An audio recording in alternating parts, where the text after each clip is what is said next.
Hello Energetic Nation and welcome to History of. I'm your host and resident superhero nerd Aaron Waller, and this is a series where we do a deep dive into various comic book characters, both heroes and villains, and give a little bit more insight as to who they are and why they do what they do. And seeing as tomorrow is Halloween, assuming that you're watching this on the day it's released, if you're watching it later, happy Halloween if in case I missed it. But today I wanted to talk about a character that's extremely creepy and dangerous in just about every single way possible, and that's DC's The Batman Who Laughs. The Batman Who Laughs was created by Scott Snyder and Greg Capullo and first appeared in Dark Days, The Casting #1 in 2017, but we didn't get our first really good look at the character until Dark Knight's Metal #2, released in November of 2017. The Batman Who Laughs may not have the deepest of lores, but he certainly is one of the creepiest and most intimidating characters in comics, possibly of all time. His origin is very similar to that of the classic Batman story of his parents being murdered and eventually becoming Batman.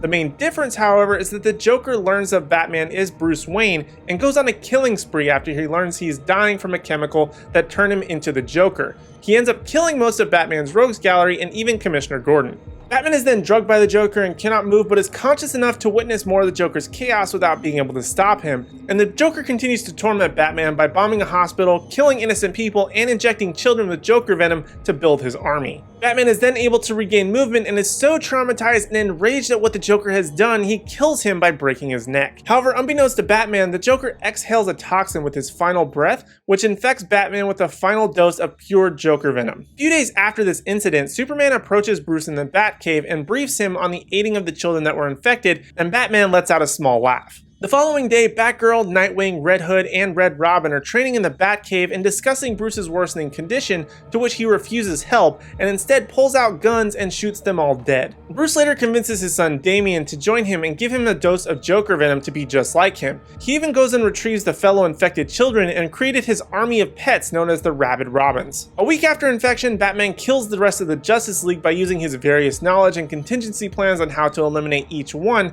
completing his transformation to become the Batman Who Laughs. After conquering Earth 22, the Bat God Barbados would reveal the rest of the Dark Multiverse to Bruce and put him at the forefront of his plans. The Batman Who Laughs would then seek out and assemble the most twisted versions of Batman in the Dark Multiverse before they would be erased from existence and they would await traveling to Earth Zero. Upon arrival, they would overtake the Justice League Watchtower, and each Dark Knight was given control of a city, with the one who laughs taking Gotham. Magic Cosmic Metallurgy playing cards would be given to some of Batman's enemies that break out of Arkham, and eventually the Teen Titans, Green Arrow, Nightwing, and the Suicide Squad would be able to bring them down, but during the fighting, the one who laughs' son, Damian, was killed, but Bruce was unmoved. He would then focus on torturing the Justice League and plunging the Dark Multiverse and Multiverse into darkness, but would be thwarted by Cyborg. And so the Batman of Earth Zero, after finding it impossible to outmaneuver another version of himself, decided the only way to beat the Batman Who Laughs was to do something he would never do: team up with the Joker to save the day. During the Laughing House, Batman is able to escape his evil counterpart and the cave that would collapse with the Batman Who Laughs and Joker trapped inside,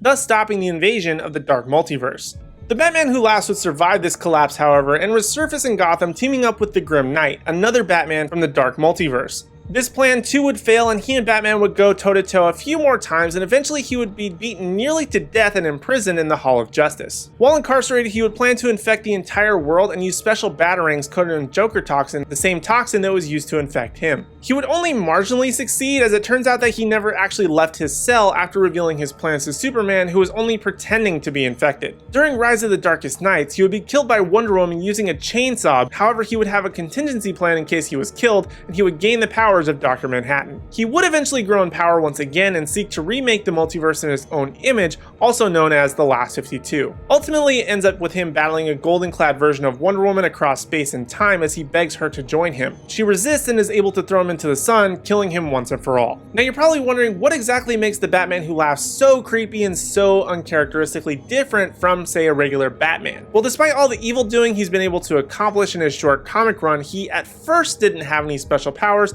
other than the intellect and fighting ability of Batman, just infected with Joker venom. As time would go on, however, he would be able to gain nigh omnipotence, using the abilities from Dr. Manhattan. He would also have darkness manipulation, dimensional travel, molecular reconstruction, telekinesis, be able to perceive time in a non-linear fashion, and basically just have so many multiverse powers, he was near unstoppable. And if just a regular human Batman is very scary and intimidating, imagine having all these powers on top of that. And the Batman Who Laughs is typically seen with the dark metal visor, which he can peer through the membrane of the dark multiverse and see things that people most fear and desire, as well as he has the dark metal card, which can manipulate reality to the holder's whim. So he is an absolutely insane character, and I highly recommend checking out the Dark Knight's Metal series. It is so crazy, but it is so good. Possibly my next pick for an animated feature, though Injustice didn't work out so well. You can check out that video by clicking the card in the corner. But those are all the things you need to know about the Batman Who Laughs. Did you learn anything in this video you may not have known otherwise? Let me know down in the comment section down below, as well as leave me a comment as to any other characters you would like to see in this series.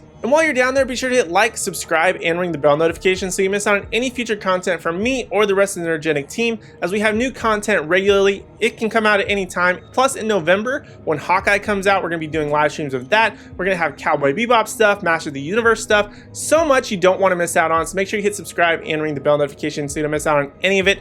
But other than that, thank you guys so much for watching, and I hope to see you in the next video.